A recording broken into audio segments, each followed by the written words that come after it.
Let's go. Get started with their reading. So first position, we talk about the potential of them being the one. This comes up with the Wheel of Fortune, so major arcana. I feel like there's an initiation phase kind of going on between or in this connection that you have here. And it's just kind of trying to bring about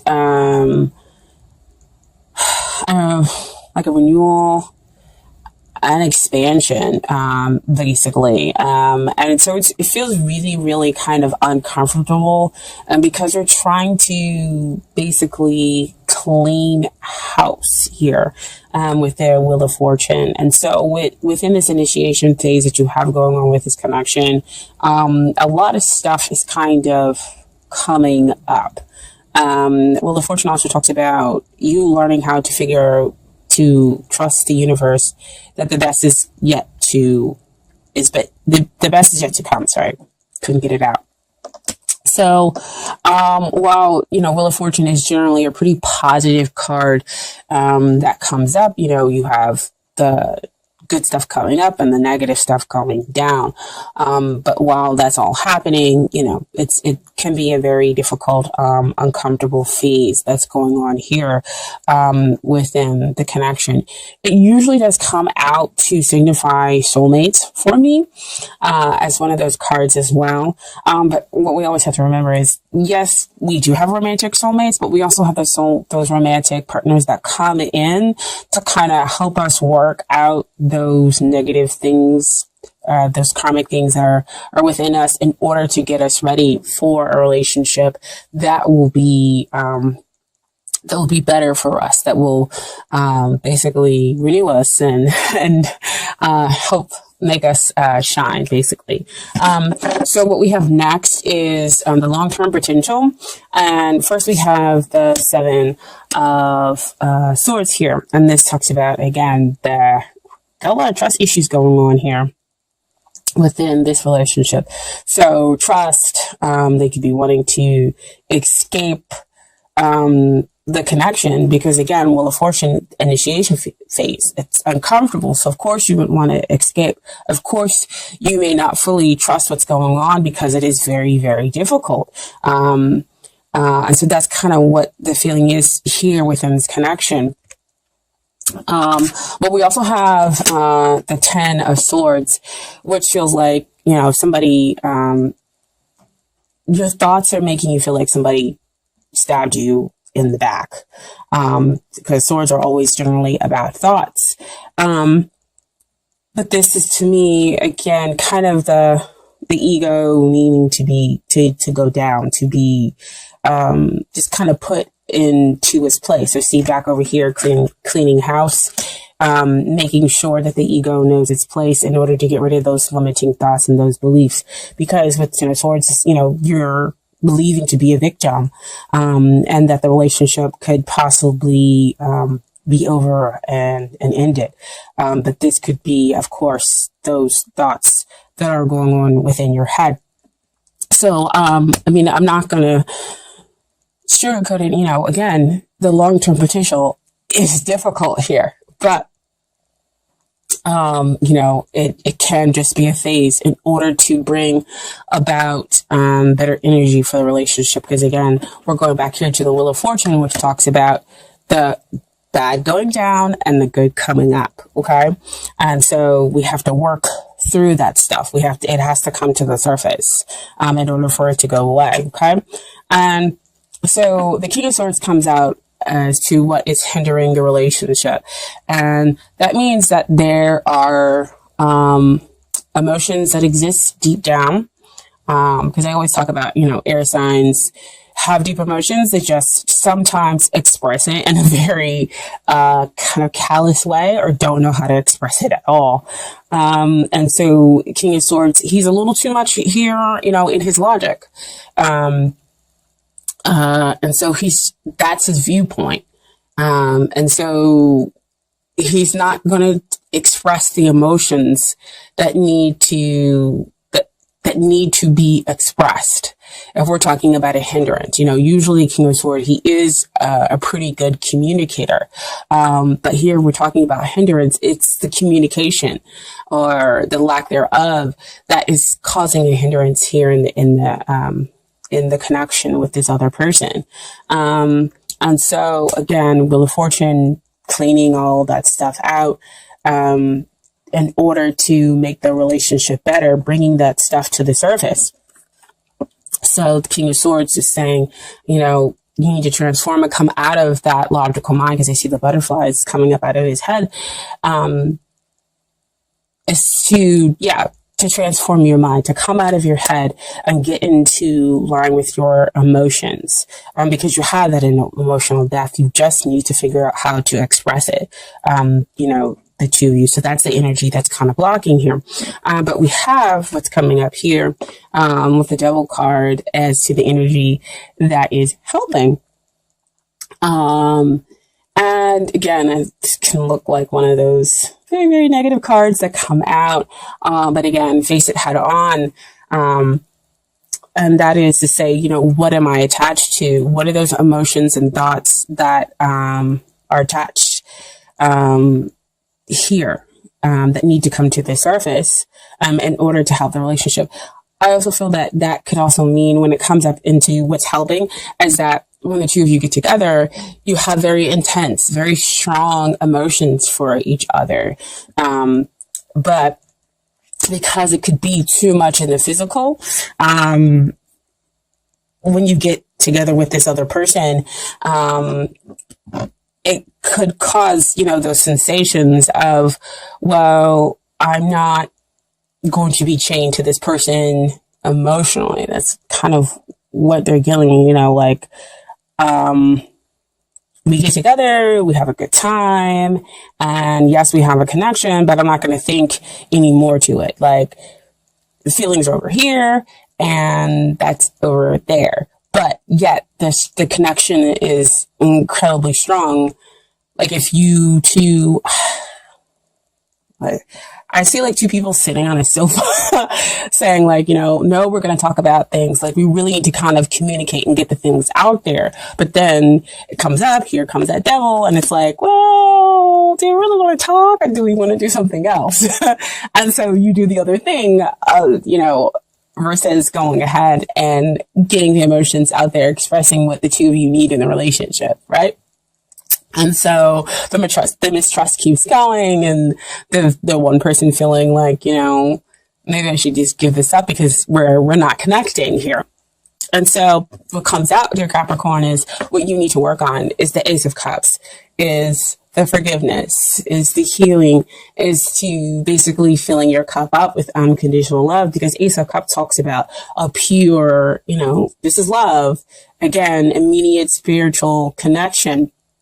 But like I was saying before, sometimes people come in, who, yes, they are our soulmate.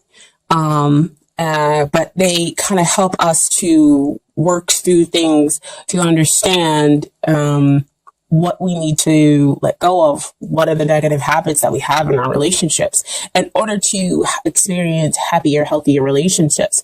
So, they're saying that there is a potential here for love. There is a potential here for healing, and for you to kind of elevate this, romance, but you're going to have to take it. You're going to have to go through those cycles. So see, back over again with that Wheel of Fortune, going through the initiation phase and willingly going through the initiation phase. Okay. Because I feel like, again, there's not so much willingness to go through it. So that's what you need to work on. And what they need to work on is the Four of Cups. So Four of Cups, they're very stable, within their feelings of, they don't want to see it. They don't want to see this cup of love, see, that you're offering, because that's the Ace of Cups being offered down there. And so they're too focused on other things to see. That why I said getting together, two people sitting on a sofa, and it's like, well, we get together and we can talk about the stuff, but let's focus on something else. And we're going to go ahead and do the physical stuff versus focusing on the emotionals, focusing on the real connection here that can go beyond just the physical. But yet the two of you are still attached, together and just kind of not knowing why. But, the truth is that once they kind of open up their eyes and see the offer of love, see the potential of love that can exist here, then again, we can have the relationship go to another level. We can then kind of end the initiation phase and have a renewal, within the relationship. Okay. And get to a place where we have a much happier, whole relationship. And so what I have as an outcome here, is the Five of Cups. Five of Cups is coming up to me is changing your perspective on the relationship. Because over here, there are 3 cups that are spilled. So see back over there with that 4 of Cups, those cups are now spilled over. And the person still doesn't see that now they've got another cup being offered behind them. 2 of Cups. 2 of Cups is always a deep emotional connection that is fulfilling theirs, that giving and the receiving, that 2 parts are different, yet the same underneath, and able to give and take equitably. Equitably. Using like SAT words here. But give and to take, yeah, I'm going to go with equitable. So, so everybody receives exactly what they're supposed to happen. Sorry guys about the phones ring. But this is definitely, emotional sorrow, but needing to change that perspective on that. That's the outcome. And then we have the Nine of Swords. So see again, back here with the thoughts, where we have great grief and people aren't sleeping at night because, again, we're connecting here on the physical level.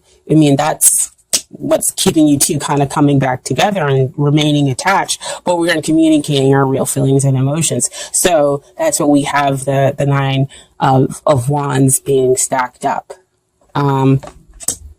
And needing to change that perspective.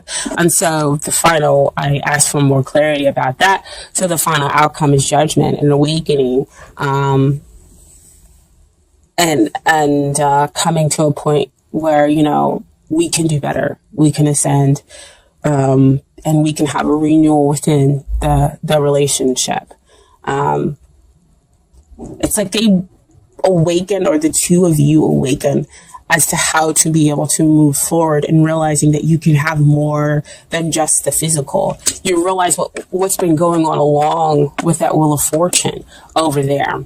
Like I said, with the initiation phase where you're going through stuff, you're fighting and you're resisting the moving forward. You're fighting and resisting talking about your emotions in order to move out of the physical plane, or you're fighting and resisting that you have a strong spiritual connection with the other person versus something that's just going down here in the physical. That's just, they're giving me like earthly, but I mean, earthly isn't a bad thing. It's just when it's a lower vibration, that's what you want to come out of. And that's when we need to come out of the mistrust. And that's what gets transformed out. That's what gets removed out and ends over there. Okay. So I do have romance angel cards for you guys as well. And they're all very, very interesting. First we come up as free yourself. It's time to take back control of your life. So see again with the Wheel of Fortune, talking about freeing yourself from those mistrust issues, getting rid of those limiting beliefs, communicating, getting those emotions out there and freeing yourself from just having that physical, intense emotional, relationship. Okay. And then we have children. Your love life is being affected by children. So this can go, a couple of different ways, that maybe you have kids and, it's affecting the communication. Maybe you guys can't get together all the time, and that's why when you get together, it's just about the physical. But maybe they have kids, and that's the same thing that's happening. But when the card first came out, I heard childhood issues. That's what's coming up, and that's what we're dealing with, because again, that's that buildup that's been happening. And so they can't communicate with you on an emotional level because they haven't healed that childhood traumas that exist there. They have limited emotional gauges, even though there's a whole bunch of capabilities that exist. There's a strong emotional depth here to the relationship, but you've got to be able to free that, right? And then we also have the codependency. So see, as soon as the children's card came out, because they flip out all over the place with the way I shuffle. Addictions are affecting your romantic life. To see what I was talking about over here, this is a card of helping because it helps to keep the two of you together, or we're just focusing on the physical. But if you're only focusing on the physical, then of course it won't ascend to be a relationship, a stable one in which two people can feel whole unless you move beyond that codependency. And codependency again starts off with childhood issues that we need to get rid of, that need to come out, that the Wheel of Fortune is helping to get rid of. Okay.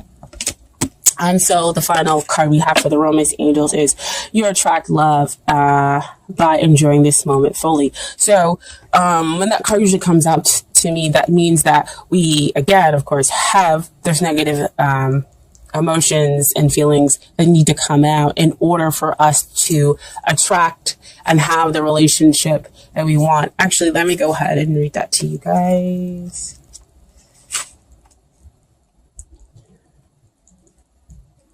Attraction. Like a good friend, the Romance Angels can use this card to tell you the truth. The best way to have more romance in your life is through attraction rather through strenuous effort. You're most attractive when you're fully enjoying yourself in the present. Your joyful laughter, self-expression, and body language are beautiful. In contrast, any stress you experience as you strain to find romance pushes against the stream of life. Strain comes from a place of fear with an underlying worry. Maybe I won't receive this. That fear then attracts the very thing that you're worried about. Stress creates wrinkles, bodily tension, a constricted voice, and other unattractive characteristics. So see, you have the Devil card that's keeping you two together. You're attached together, but not in the most healthy way. It's just, that physical plane. But what needs to come out, it's the hindrance, it's the fear of dealing with the emotions and not being able to communicate those emotions is what they're talking about. So what their advice is, so go smell a rose, fully enjoys this fragrance beauty. Allow yourself simple pleasures that lead to great joy. Affirm frequently that you are loved and lovable. Visualize a wonderful romantic relationship with a great partner. Take excellent care of yourself and follow your inner guidance via the law of attraction. You'll draw romantic love to you through your own attractive nature. So that's just kind of the basis, which I said back over here is what you needed to work on. That Ace of Cups. Attracting, forgiving, that all exists here. She has trust. She has her heart open. She's able to receive and will only attract the best and the highest relationship for her, which also basically go over here with that Wheel of Fortune card. Okay. And then I have some advice from the universe that I pulled for you all. Okay. And first card. I recognize that I have chosen fear and I choose again. I choose love. So back with that Ace of Cups, asking you to choose love, to go through that healing process. And they're also over here choosing fear because they're not choosing love as well. So like I said, you guys are in the same boat here. And then We have, I witness the darkness and call on the light with my prayer. Thank you, universe, for guiding me to perceive this fear through the eyes of the teacher of love. So again, asking you to transform, asking you for it to come from a place of love. Love is a much higher vibrational frequency, a connection that we have with somebody else. Okay. I also talked about how we change our perspective in order to get rid of that fear and that sorrow. So you see, that's why I said that. That's the outcome for you guys. And thank you, universe, for helping me see beyond the limits of fear. Thank you for expanding my perception so that I can see what is of the highest good, which is what I've been talking about the whole entire reading, on which comes out with a judgment card, having that awakening, having that and realizing the decisions to make the relationship whole. You know, once you change your perspective, once you come out of your